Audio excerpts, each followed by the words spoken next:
بسم الله. مكتب المنتصر للتسويق العقاري. شقة النهارده معانا الدور الثاني علوي، مساحة 170 متر. ده الريسبشن معانا، مساحة ما شاء الله تبارك الله 4 قطع.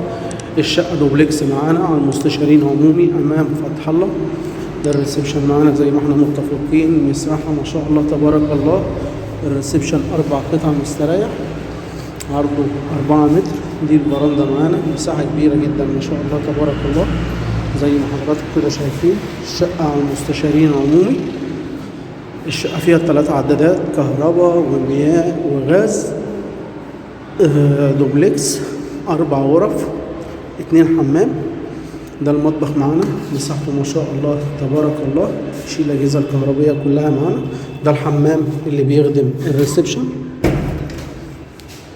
اخد قعدة وحوض. دي أول غرفة معانا. بالنسبة للنموذج اللي تحت، يبقى معانا غرفة والحمام والمطبخ والريسبشن والبرندة على الشارع. هنا معانا السلم بتاع الدوبلكس. معانا فوق 3 غرف وحمام، مساحة 170 متر، مساحة ما شاء الله تبارك الله. الشقة متشطبة. دي الغرفة رقم 2. بالنسبة اللي تحت غرفة، وهنا أول غرفة معانا في ال4، يبقى كده معانا غرفتين. ده الحمام التاني، أخد قعدة وبانيو وحوض. دي الغرفة رقم 3. هنا معانا الغرفة رقم 4 ببلكونة جيب على الشارع الخلفي زي ما حضراتكم كده شايفين.